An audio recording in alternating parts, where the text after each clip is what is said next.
Saving work with macros. In Excel, a basic macro is a recording of a sequence of commands and typed entries that you can then replay elsewhere in the worksheet. Macros enable you to perform the same sequence of commands in different places, cutting down the time it takes to complete redundant work. Recording a basic macro. What makes a recorded macro useful is the fact that it can be replayed on whatever cell is the active cell. A recorded macro is a series of steps that can be repeated and that you might want to repeat frequently to save you time. As you've learned, there are ways to automate the formatting of cells that are actually easier than recording and playing back macros. So the kinds of steps you want to record are the repetition kind that you would otherwise have to repeat yourself dozens of times or more.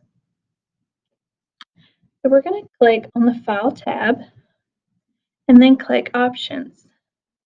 In the Excel Options dialog box, click Customize ribbon.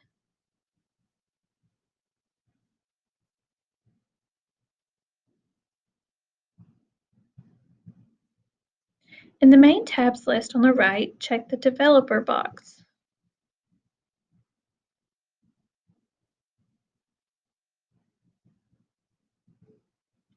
This adds the Developer tab to the Excel ribbon, enabling you to more easily record macros. Click OK.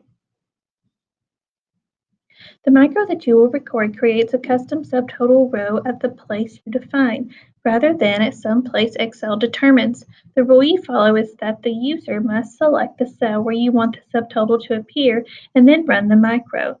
So to prepare for recording, click cell D21.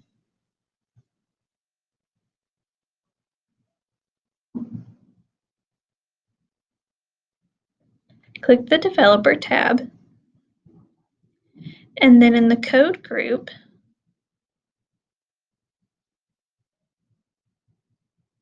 use Relative Reference.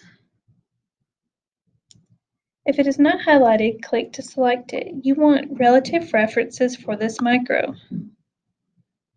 In the Code group, click Record Macro. In the Record Macro dialog box, click the macro name box and then type Custom Subtotals.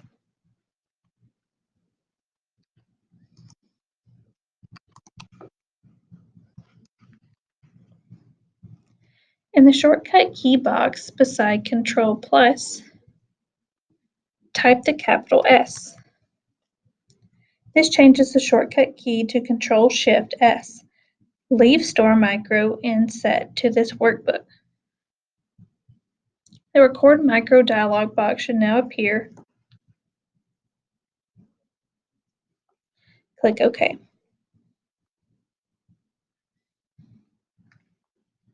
Now we're going to press Shift and the down arrow key.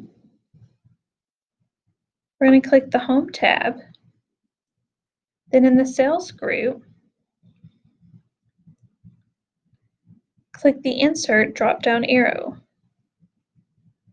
In the menu, click Insert Sheet Rows.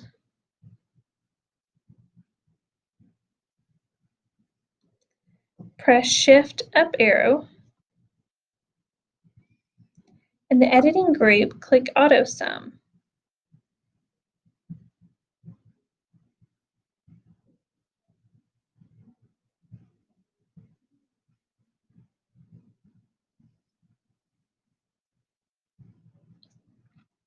In the Clipboard group, click Copy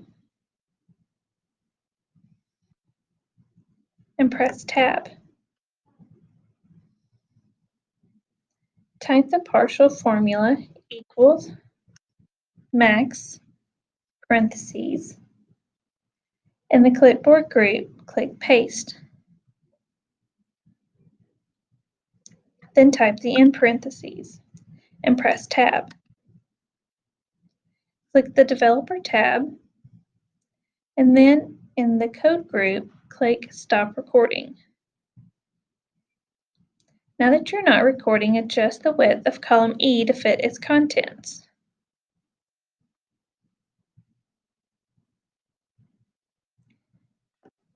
The macro generates a total for the bottom of the cluster of records and also tabulates the highest value in that cluster in the cell adjacent to the subtotal.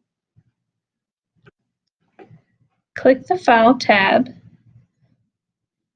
click Save As, click Browse. In the Save As dialog box, locate and select the lesson folder.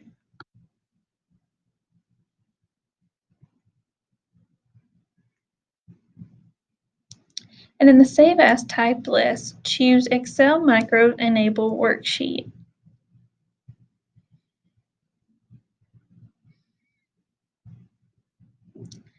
Then click Save.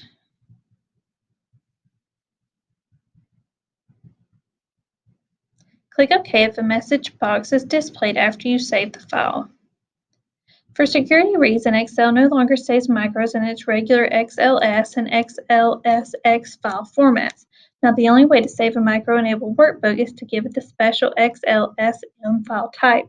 This way, companies that want to avoid any possibility of spreading malware can enforce policies preventing XLSM files from being attached to and received within emails.